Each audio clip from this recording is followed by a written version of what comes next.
We can go ahead and get started. There we go. How many of y'all have ever had a class or a discussion over tattoos before? Not very often. There is some stuff out there, but there's not much said about it. So this is one of those things where a man was supporting a preacher. He was saying, every time he preached, he'd say, "Hey man, you did a good job, you did good, you did good. You're talking about this and that." And one day he got up and talked about something that guy was involved in. He said, "Preacher, now you went from preaching to meddling." So the difference between meddling and preaching is whether or not it steps on your toes. But no, that's not the intention tonight. It's not to call anybody out.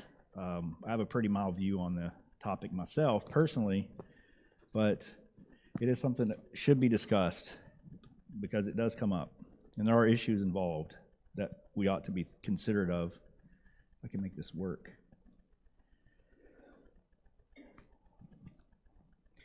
All right, let's go ahead and have a prayer when we get started.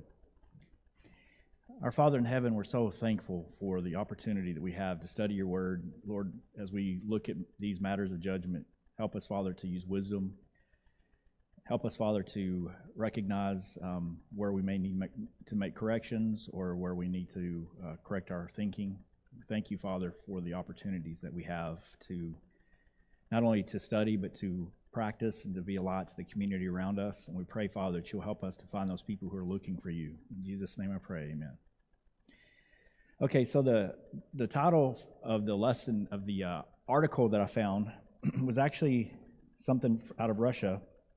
It says, Domino's ends a free tattoo campaign early in Russia after too many get inked.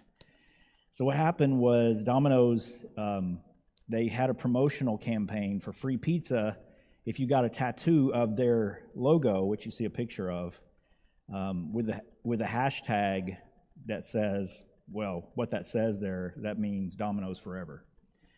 And so if you had that with the hashtag on your somewhere so people can see it, you would get a lifetime supply of free pizza. Now, what a deal. So there you can imagine they rushed out and they had to cut it off. The campaign announced on social media on August 31st offered customers a certificate entitling them up to 100 free pizzas a year for 100 years if they met the challenge. Now, if you eat 100 pizzas a year, you're not going to live 100 years, but still, they offered this challenge. With more than 350 people getting inked in 5 days, Domino's in Russia announced it was closing the campaign early. We're not receiving any new tattoos. They put this on Facebook and Instagram along with a picture of a stop sign. If you're a tattoo artist and getting tattoos, we will include you in the list of participants. We were waiting for pictures before 12 today. For those getting tattoos later, we recommend you cancel the appointment because unfortunately we'll not be able to include you. However, the end of the campaign has not deterred some pizza fans, with pictures of Domino's tattoos under the campaign hashtag still being shared. I don't know if it still is now, but this was written in 2018. In total, 381 people took part in the campaign. So that's pretty interesting that they would do that, and it's a crazy gimmick, but I think they didn't think anybody would take them up on it. They did. So that brings us to the question of the hour, and that is about tattoos. I don't want to make it too light. There are some serious issues here, but I also don't want to take it too seriously because this is not something that I think we need to divide over. But first of all, let's think about the first question. What different issues can you think of that are related to the question about tattoos? What are some of the issues that come up? Okay, modesty is one.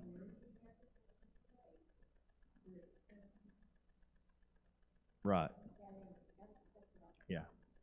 That's actually one of the biggest issues in my book. Is I've never met someone who got a tattoo who didn't show people. Now, depending on where it is, they may not show because they may just not tell anybody. But it is an issue that should be considered, and we'll talk about that. Any other issues? Yes. There are medical issues involved, right? What else? Or is there anything else?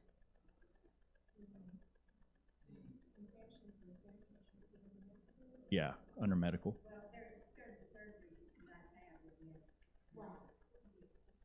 So it's a complicated medical issue.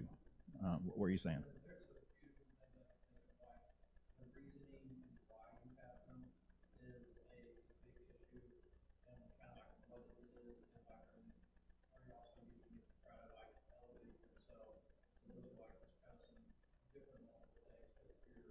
Yeah.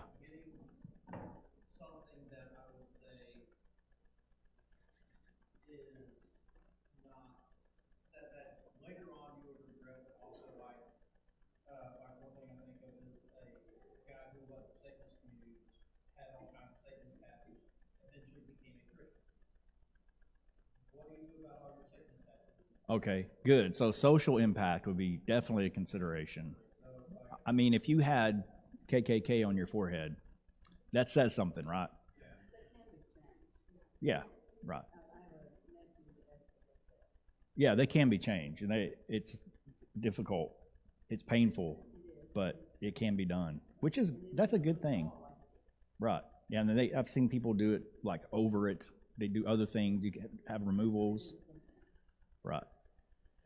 Jason, if y'all will forgive me, I'll share a personal story concerning tattoos. I did 20 years in the Navy, and I don't have a tattoo. And sailors are notorious for getting. I was gonna say, I'm surprised. He's 20 years in the Navy and no tattoo. Yeah. Okay. And there's two reasons for that. The first one was my dad was in the Navy during World War II in the South Pacific, and he got this tattoo. What it is this cowgirl, and she's wearing halter top and short shorts, and cowboy boots, and a cowboy hat, and she's leaning against this wood rail fence. And he could flex his arm, and he could make her dance.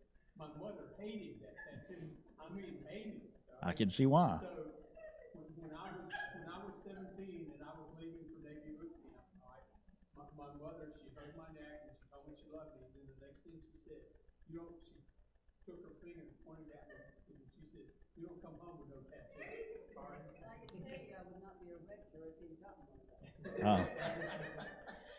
Okay, so Well, that's half the story. The other half is when I got into Navy boot camp, and there were about 2,000 of us in this auditorium, and we were taking they call them the ASVAB test back then we called them the basic ASVAB test. It determines what you get to do in the military. yeah. Anyway, there was a senior chief who was the main proctor for this exam, you know. And I guess since he felt like that he had a captive audience, he was going to give us some of his philosophies on life. And so he said, "Lads, when it comes to tattoos," he said, "if God had wanted your body painted, he'd have painted them at birth." So for those two reasons, I don't have any tattoos. All right, that's too long to repeat for the internet. I'm sorry, you just have to come, just be a part of it. But okay, so that's good. There are a lot of issues involved. Yeah. Infections, things like that related to medical and modesty. Yeah. Not all, but yeah, there is. And so we're going to paint things with a broad brush, but we still have to look at the issue. So the next question is, should all the different issues be considered if you're deciding whether or not to get a tattoo? Yeah, I mean, that only makes sense, right? Yeah. This is something that it's not something you want to do on the spur of the moment without thinking it through, because there are ramifications that could come about from it, okay? And it doesn't mean that it's the end of the world if you do that, but it can be something that we might regret. So there are different issues, and there are probably more issues than we brought up that may come up tonight as we go through it. So here's the next question. This is one of the biggest questions that most people start with, is the current cultural impact. Does our impact on culture matter as Christians? It does. Yes. Yeah. Whether it's good or bad, we make the decision, or we try our best to present ourselves in a wholesome way, right? That should be something that's considered in this. And I think that's, I saw a video from, I can't remember what his name is, Don Blackwell, when I was studying this out. And he was talking about the cultural impact. Now, that is a matter of opinion about what kind of impact a tattoo might have. But there is no arguing the fact that we have to be considerate of our impact on the culture. There's no question about that. So we have to consider what it would be. So, we can look at extremes and see pretty easily why we would have to be careful, right? So if you have KKK on your forehead, that's a cultural statement, right? It's going to be a little bit different if you have a butterfly on your ankle than if you have KKK on your forehead.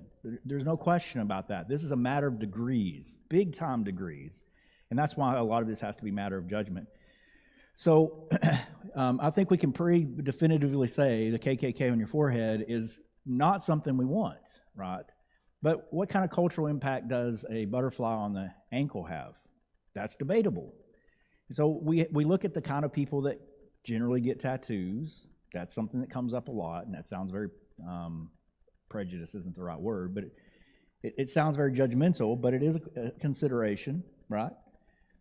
But has that changed in recent years? Definitely, it's changed. And when I was growing up, hoodlums and biker gangs had tattoos. That was it. And sailors. And not much difference as far as morality goes. I'm sorry, but he's going to hurt me later.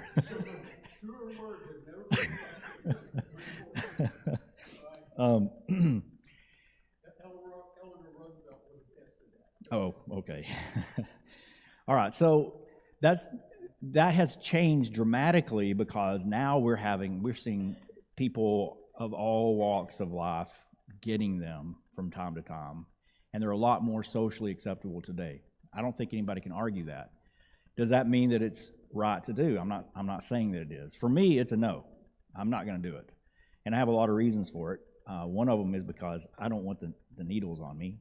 I think that I should be taking care of myself, not making myself look different, and regret factor and all kinds of things that come in. But that should be something that we consider. So what is the cultural view of it nowadays? Most people accept that it's okay. That it's not really an extreme anymore, is it? Some of them are, obviously, but we have some extremes. The people that want that, okay, this is my opinion. The people that wanted previously, they wanted to buck the system, they wanted to be seen as the outsiders, would get a tattoo. But what do you do when everyone else is getting a tattoo also? It's kind of like the heavy metal rock people when they hear their favorite song on Muzak, because everyone accepts it now as part of the culture, and how can they be anti-cultural if everyone is accepting it? So what do they tend to do if everyone is already accepting it? What's the tendency that they've had? They've gone full body, right? So their whole body is covered in tattoos. That's the way they can stand out from these, you guys that just have one or two, you're not really serious about it. But I am. Not me personally, but tattoos on the face is another one. We have the style of tattoo should be considered, right? So one of the styles would be to try to make it artistic versus looks like you got it in a prison. And you know what I'm talking about. You've seen tattoos. I've seen people with tattoos all over their face. They were never in prison, but they wanted to make it look like they'd have been in prison. And so they wear a tattoo. I don't think a Christian should be wanting everyone to know that they have been or want to be in prison.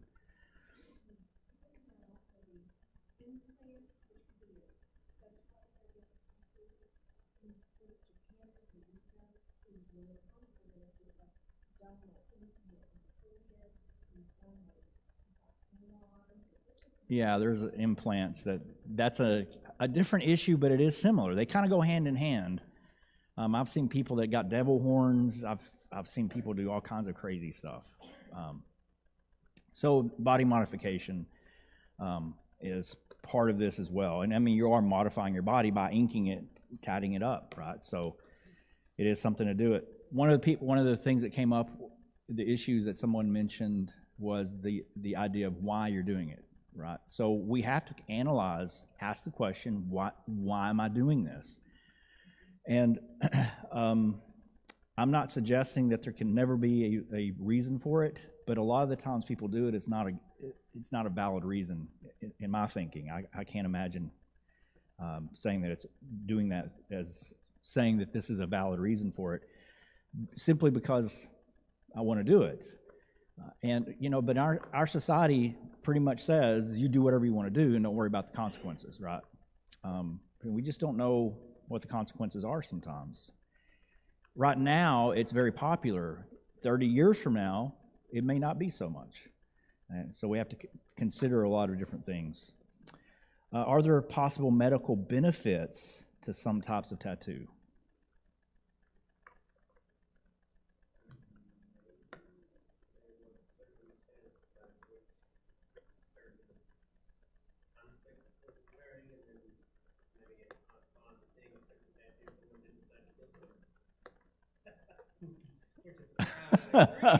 Somebody got a tattoo to prevent somebody from killing them, or prevent them from killing someone else?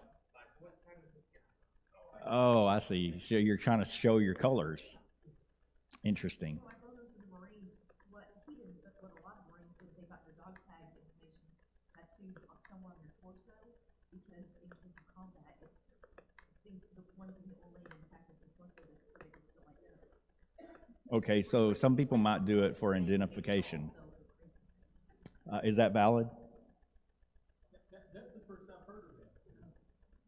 But So- I mean, it worked. Some people in the military will get a tattoo of their dog tags on their chest in case they need to be identified.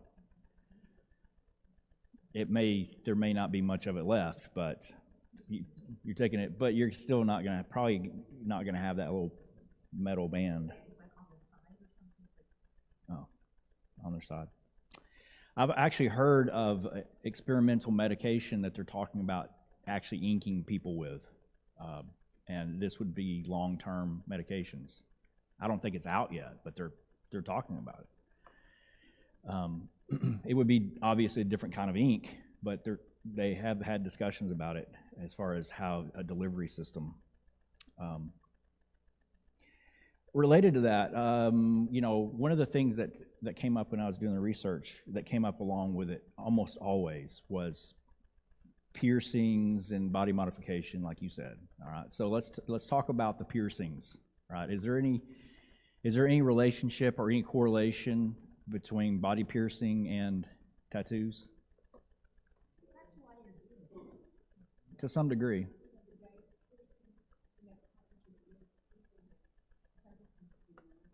Yeah.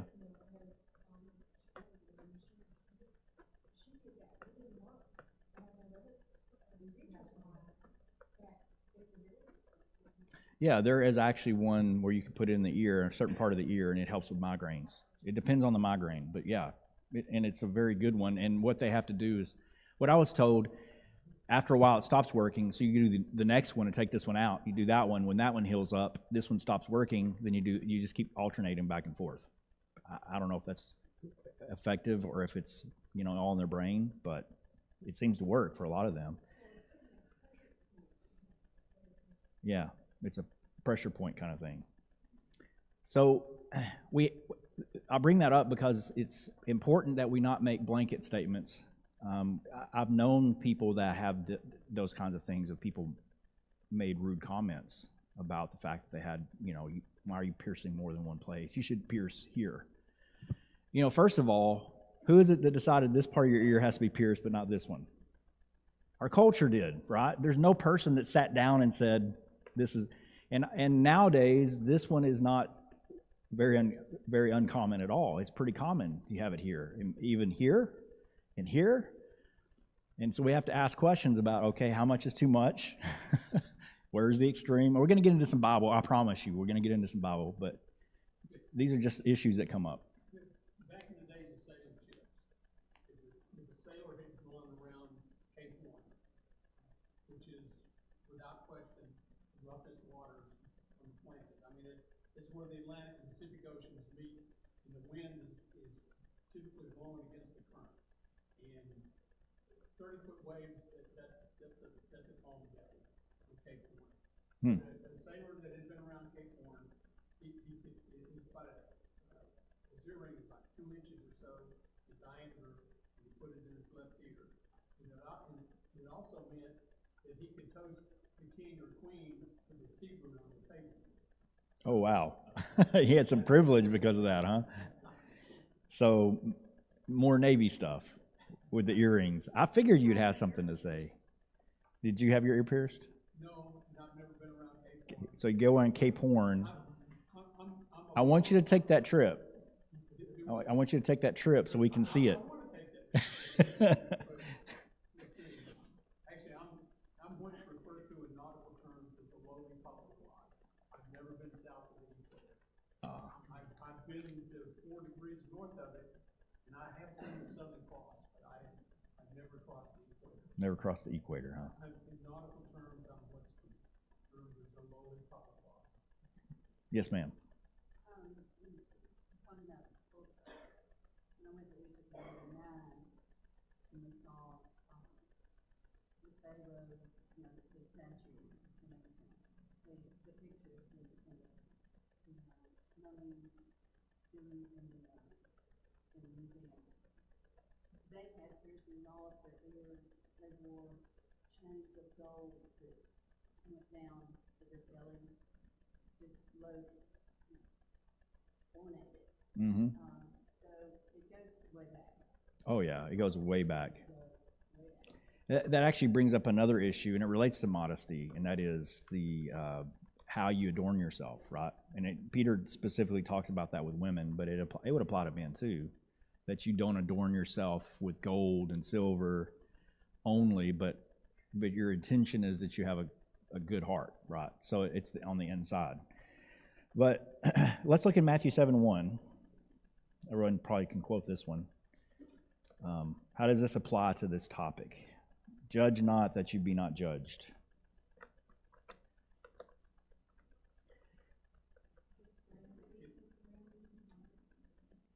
I think it literally means what it literally says. You need to be careful how you judge. Yeah, the judgments that we make we need to be careful with it. It was interesting when I went through Brown Trail.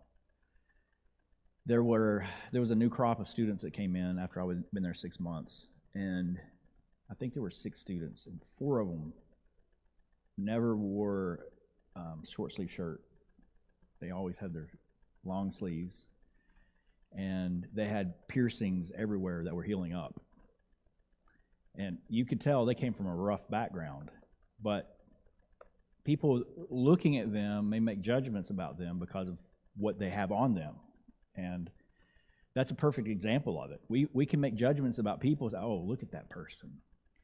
All that does is talk about, it may comment on the person, but it comments on their past. It doesn't comment necessarily on their present. And so we need to be very careful of that. We may see people come in here that look really rough, but they may not be rough at all. I've met several bikers in my life who looked really rough, but they were as mild as kittens. Yeah. Going back before the time that some of the people here would be familiar with, when the men started piercing the ears the first time, a lot of the preachers were condemning them because God had intended that to be destructive. And several of the people who were doing it passed the law of Moses, when God had required them in certain situations.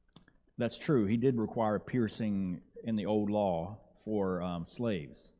And that if a slave was going to leave and he wanted to stay with his master, he had an awl stuck through his earlobe. And that was a recognition that he was going to be with him forever.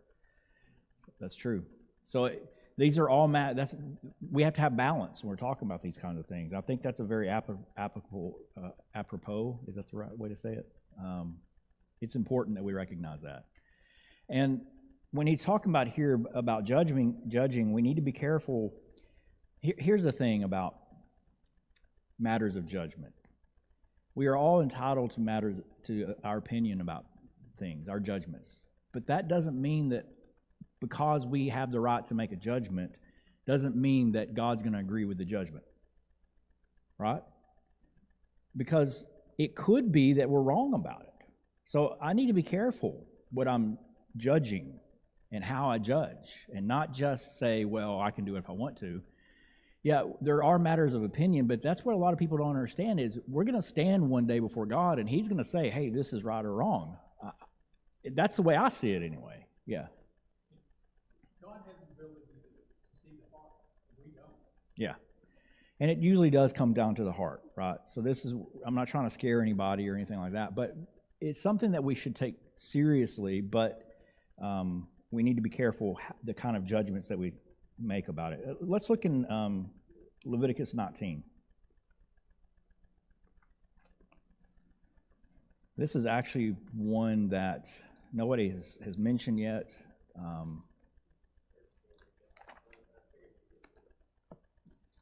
I think it's important for us to recognize, because I think there's a principle here. He says, well, let's back up so we can get a little more of the context. Leviticus 19, verse 26. You shall not eat anything with the blood, nor shall you practice divination or soothsaying. You shall not shave around the sides of your head, nor shall you disfigure the edges of your beard. You shall not make any cuttings in your flesh for the dead, nor tattoo any marks on you. I am the Lord. Do not prostitute your daughter to cause her to be a harlot, lest the land fall into harlotry and the land become full of wickedness. Context here then is he's giving general statements for Israel, things that they must follow. This is related to the old law. We can't ignore that. But that doesn't mean that there's nothing here for us to learn. Okay, so one of the things we see here in verse 28, what was the intention of their cuttings? Okay, for the dead.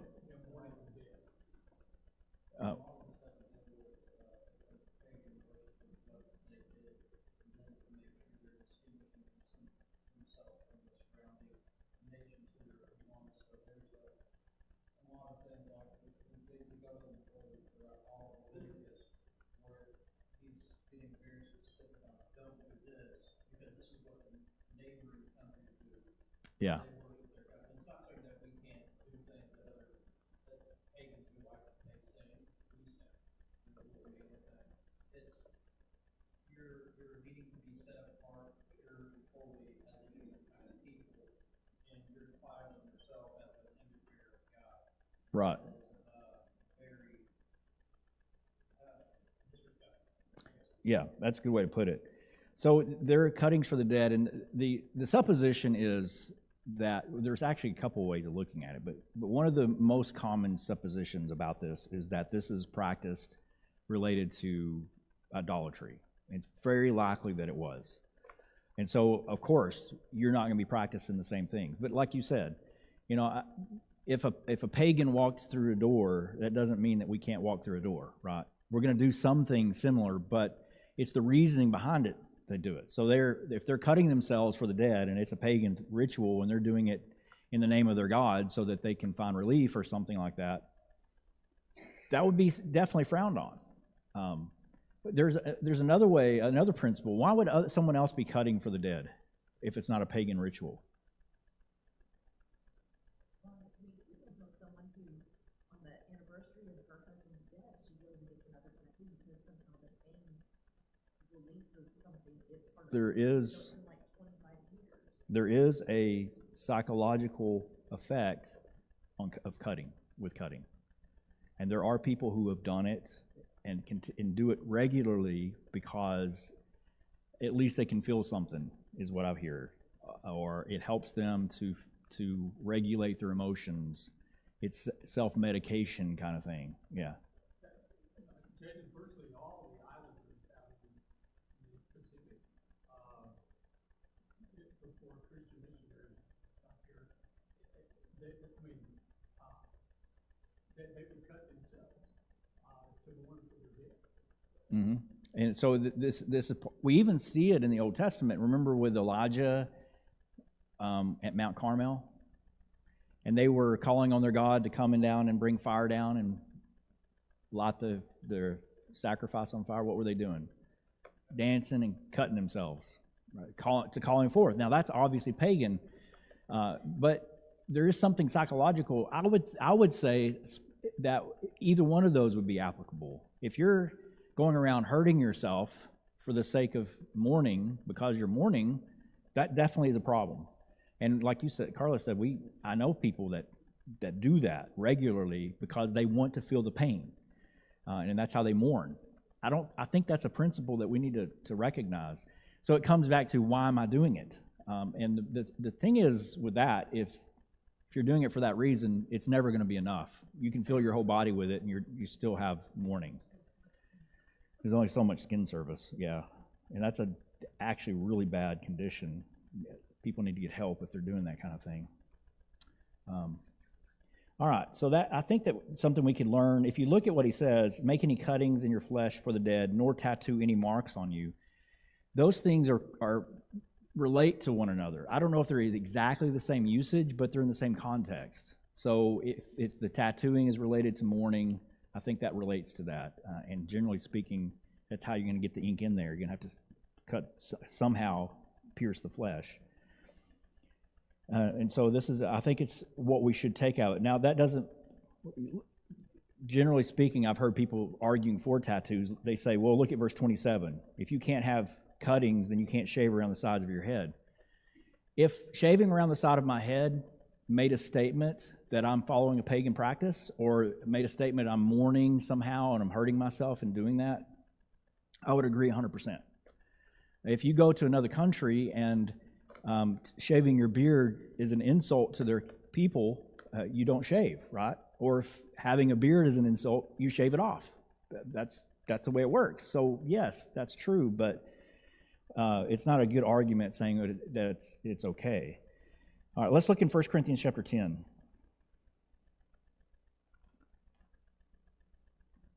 I think I shared with you one time, I heard a story of a missionary who went to some island somewhere. I'm not sure where he went. And they wore turbans. And he didn't wear one, so he decided he would wear one. And when he put it on, they accepted him into the community and assumed that he was also worshiping the same God they were, because that's what that turban meant in that culture. He didn't bother to ask what it meant. I heard another missionary they'd been over in China for a year, and they had written back, and somebody was reading it and said, yeah, I'm beginning to see that there's something to this dragons thing, that culturally speaking.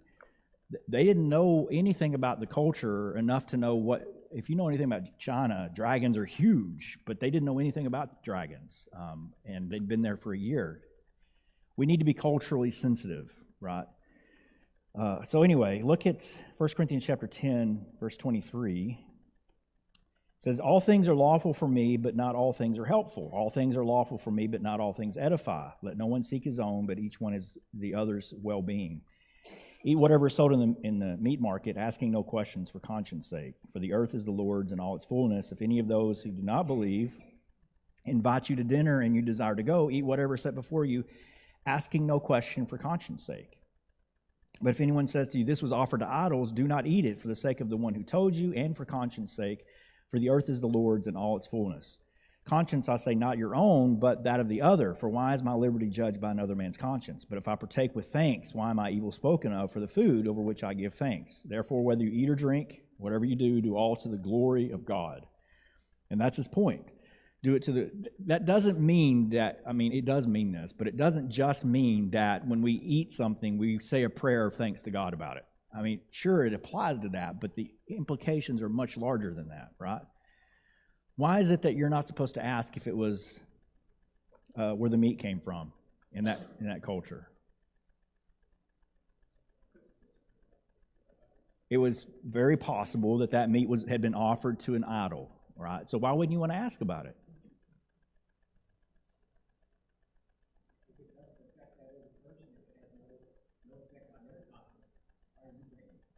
If it doesn't bother, if it doesn't affect them, then why are you bringing it up? That's a good question. That's a good point.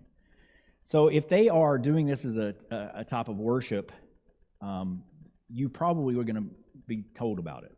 If they're just doing it, and now you're causing not just you to have a problem, but now they have a problem, because it could be that they start worrying about whether or not this was sacrificed to an idol. Now, Paul's conclusion here is, does it really matter?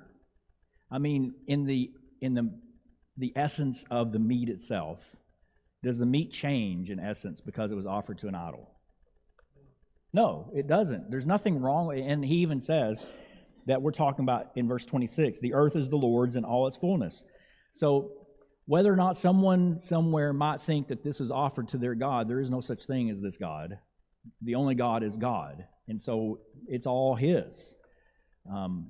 But he says, if someone tells you this is an offering to my God, what are you supposed to do? Refuse it. Why? It's not that the meat has changed, it's that the meaning has changed, right? And so when the meaning becomes something that is culturally inappropriate, we can't participate. It doesn't matter what they tell us or how they try to reason it, we can't participate. And so sometimes it's better just to don't ask questions, right? I don't think that's wise in every case, but certainly in situations like this, I think it's good judgment. Yes?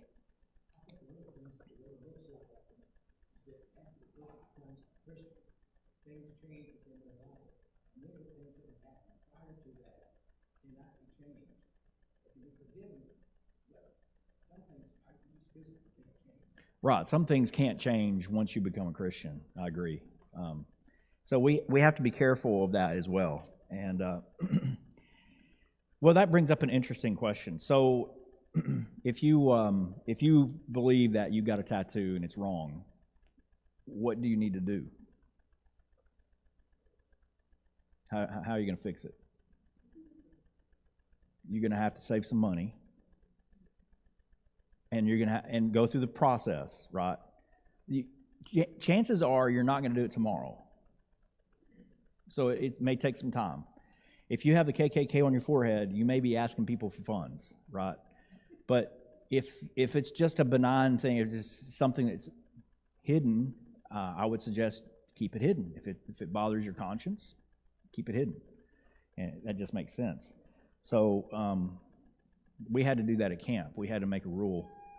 If guys or girls came to camp and they had tattoos on their arm, they had to wear long sleeve shirts the entire week because we didn't want the message getting across to the kids that everything's great. Because kids misinterpret everything. Yeah.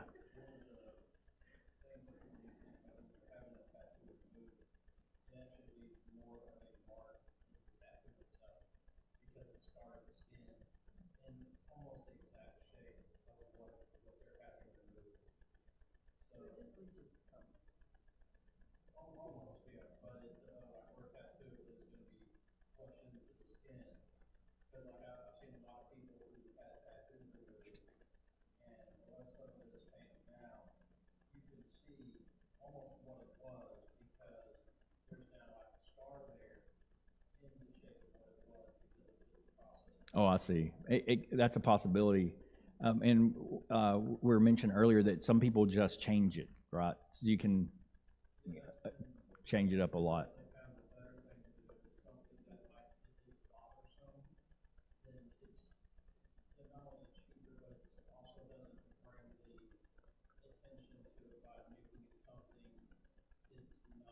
Yeah.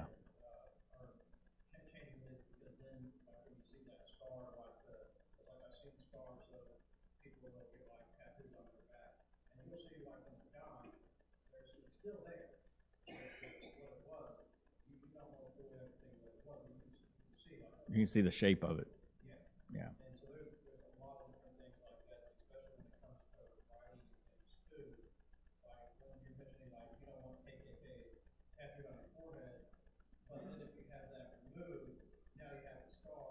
The scar of the KKK, yeah. You'd have to consider the scarring after that too, yeah. Fix it and remove it all. I don't know. Well, put a block on it. What is so? Is it possible in our culture that a tattoo could hurt your influence?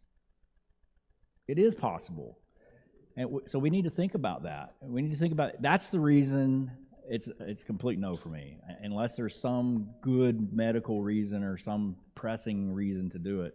I'm not going to do that, and that's because I have no idea what kind of influence. I mean, I'm offensive enough to people as it is. We're all offensive in some ways to people. I don't want to make it worse. And so that's just how I see it. What is the root of the concept of modesty? Let's talk about modesty real quick. What's the root of that?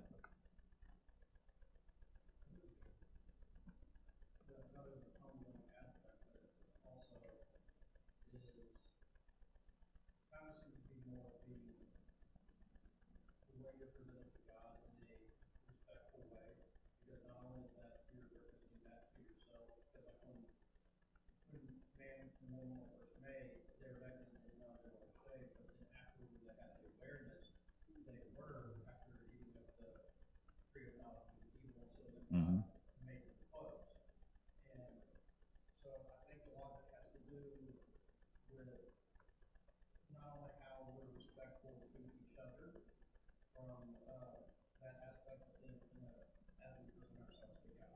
Sure. So we have it relates to respect. It relates to Paul calls it in the ASV in 1 Timothy chapter 2 that women should dress with shamefastedness and sobriety, and that is as if we're ashamed of our bodies. Not that we have anything to be ashamed of. We're humans, but at the same time we dress like that, and also with sobriety, we're considerate of other people. We're thinking through what we're doing. And the humility has a big part to play in that. We see that in 1 Timothy 2, 1 Corinthians 14, other places. This is the first time I've heard this being talked about in church. We ask the kids to bring you to the preachers, and you point out to them that it needs to be talked about. It's something that's important. It's not being talked about in church. And our young people, I've never heard a lesson on it. Yeah, that's the sad part, is that the generation that's coming up is seeing this as not even a consideration. There's nothing to consider, and I think that's definitely a wrong approach. In defense of that, I will. It's not necessarily being in the pulpits, but having kids just recently out of their teen years, it is talked about at camps. It is talked about in the youth Bible classes. Yeah, it probably is, but it's not often. It's not often.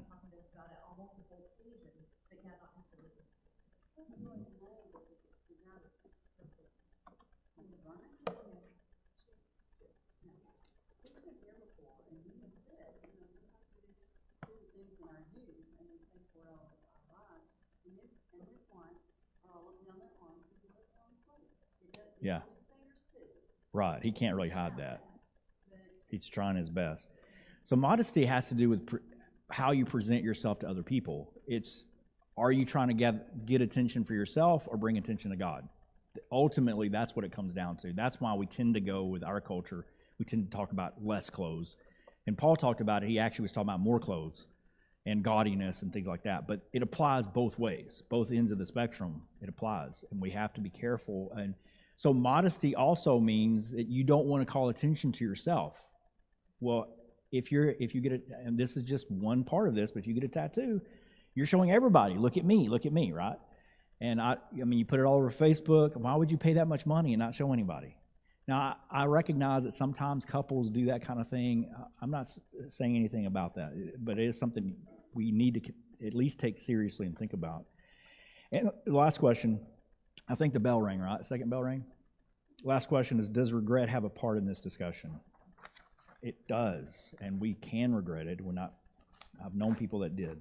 I've known other people that didn't, but all right. Well, thank you very much for your participation and not stoning me over this.